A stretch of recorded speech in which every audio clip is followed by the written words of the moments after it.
What is up, everyone? So, if you have a Flipper Zero and you bought this board, the Kasiin board, originally by DrB0rk from Aliexpress, or if you got scammed on Amazon, sorry. And you want to know how to install something like Marauder, Evil Portal on it, this is a perfect guide for you. So let's get into it. So I'm gonna open up QFlipper for you guys. So it's gonna be up there. Perfect. So let's go to apps. So there's like 2.5 ways to do this, but this is one of the ways, and I'll be showing most of the ways. This ESP flasher, you can do quick flash, Flipper Wi-Fi board, multifunction, the ESP32 room, and ESP32S2. We have the 32S2 Solo, which actually is part of the S2 family. So unfortunately my board doesn't work with this, but just to show you guys how to do it, I'm gonna plug my board in. The light just means that it's plugged in. I'm gonna put other ESP32 S2 and Marauder. I'm gonna press OK, and it's gonna say erasing flash. So we're just gonna wait for that. And it's programming. Perfect. It shouldn't take that long, so we're just gonna wait for it. As you guys saw, no need to press the boot, no need to press EN, but sometimes it works, sometimes it doesn't. So it says restoring transmission rate, done flashing. So what we're gonna do is unplug our connector. I'm gonna have to hold this up to the camera, and we're gonna press the back and left to restart our flipper. Awesome. Then we're gonna see if it works. Start, and we're gonna apps. Okay, cool. The Wi-Fi. Over here we see Evil Portal, Marauder. Actually, I can just plug this in for you guys. I am currently using the new I forgot what it's called. It's like Marathon or something. Momentum. I'm currently using the Momentum firmware. I'm pretty sure it's based on Extreme. So here it is. And I'm going to show you the Marauder because that is what we installed. So we're going to do, let's see, what's a good one? Let's do this. So over here, those are my neighbors' networks. So it's officially working. We can do like attack, deauth, probe, sour apple, swift pair. So deauth is a Wi-Fi attack, probe is a Wi-Fi attack, rickroll is a Wi-Fi attack, sour apple, swift pair, Samsung, Google spam, and Bluetooth spam all, which is like basically kitchen sink. Those are Bluetooth spams. What those do is they basically make a pop-up, a Bluetooth pop-up on your phones or any of your devices, like your Windows laptops. It's basically just a little fun vulnerability that is integrated in this. You don't really need a flipper to do that. Many of you already know that. You can actually use your phone or anything that has a capability to advertise Bluetooth low energy. So we can see that that worked. Another way to do this is through UART. So we can do the UART Bridge right now. Let's go to GPIO and press OK. And we have a USB to UART Bridge. We're going to press that. Connection is active. So we're going to have to disconnect this. We're going to plug it back in. Oops, my bad. Go back, open the UART, and then plug it in. Now you're going to see that I can't really connect my flipper right now. That's fine.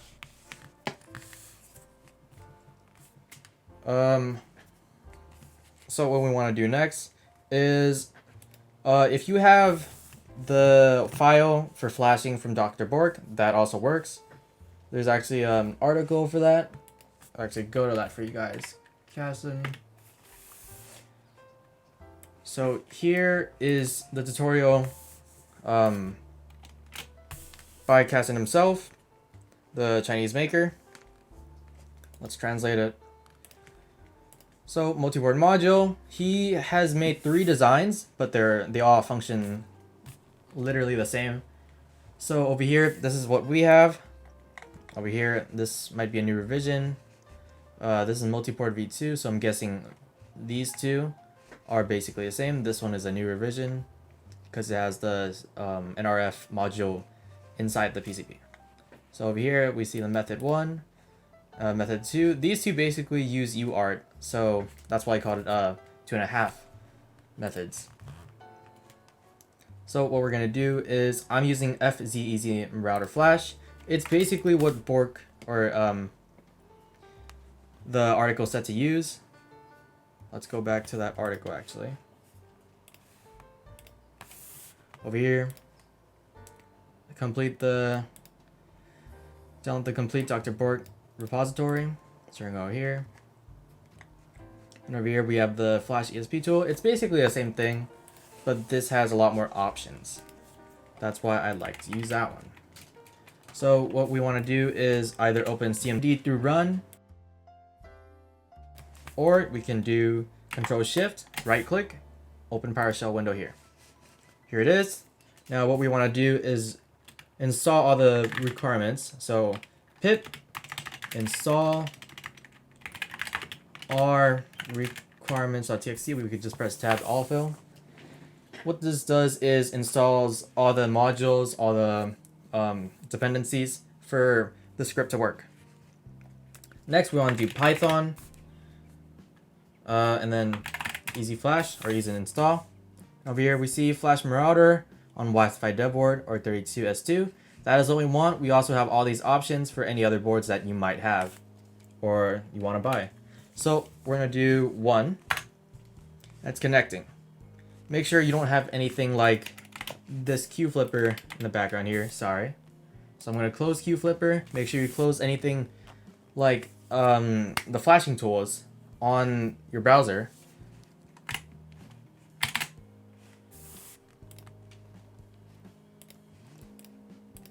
Like if I go to extreme,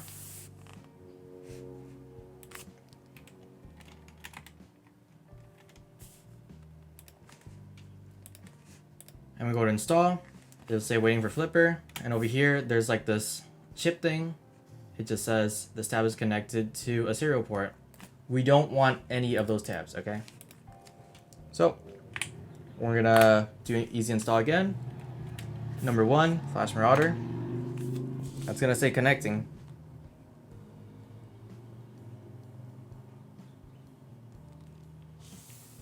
I'll put it up.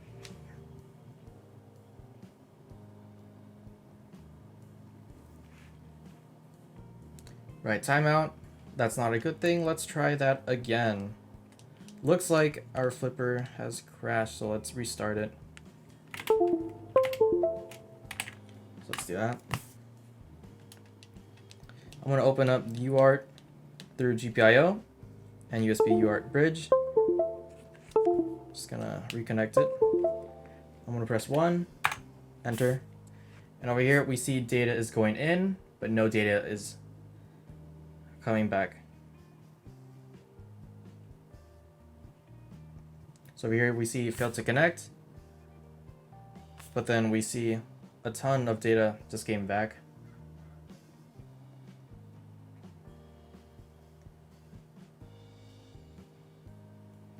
So UART isn't really that great of a way to do this, but I've actually found a way that might be able to do this. So what I'm going to do is I'm going to unplug my module. I'm going to restart my flipper by holding back and left. On my computer, I'm going to put 1, and then I'm going to connect it real quick. Perfect. I'm going to go to GPIO, UART Bridge, and then over here, I'm going to press enter. That's going to give me some data right here. And then I'm going to hot plug it. And over here, we can see data is finally coming back. And over here on our desktop, it'll say uploading stub, running stub, erasing flash.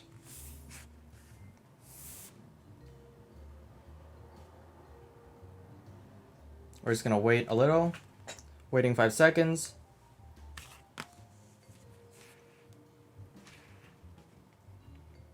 So we see our flipper is getting flashed right now. That's actually quite a slow rate compared to when we ran the ESP flasher through the flipper.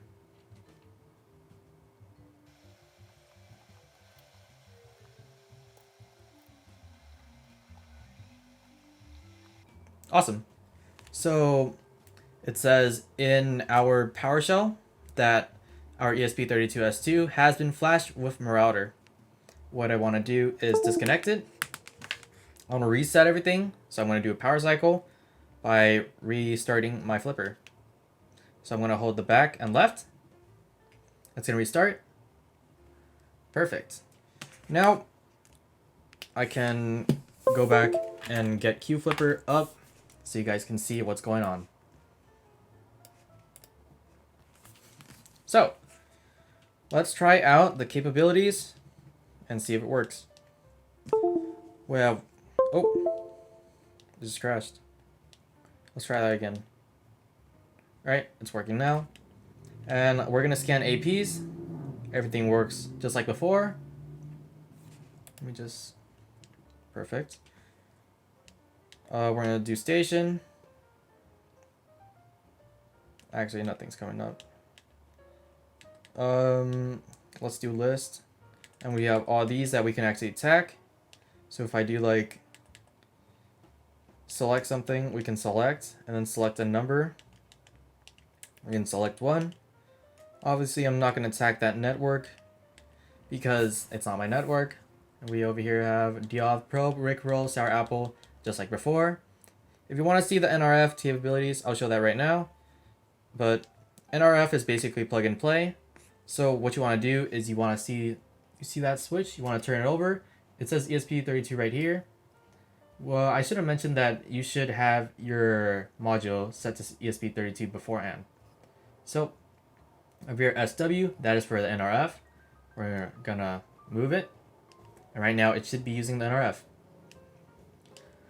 We're gonna press the OK key to open up the menu. And we're gonna go to apps. Go all the way down to GPIO. And we're gonna find NRF. Over here we see a sniffer, scanner, mouse tracker, and channel scan. So let's actually do channel scan to see everything, if everything's going well. We're gonna press OK.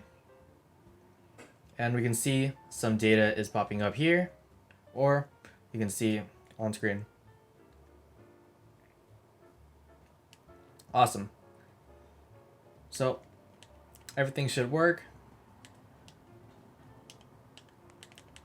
And we can actually sniff. I don't really have any NRF vulnerable devices, so you probably won't be able to see anything. A friend of mine actually said that this doesn't really work sometimes, and he found out that some parts might be like faulty, some of the buttons. So he found out that if you just put some pressure, probably to like account for like the contact point that's not really touching, if you put some pressure on it, on this slider right here, it would actually read. But I don't really have that problem because I got lucky, I guess. So just keep in mind, because these boards from Aliexpress are pretty low quality. I'm guessing that Kasiin actually released how to make these boards, and then a lot of people have been just buying it from PCB manufacturing companies. So thank you guys for watching, and hope you guys have fun with your modules.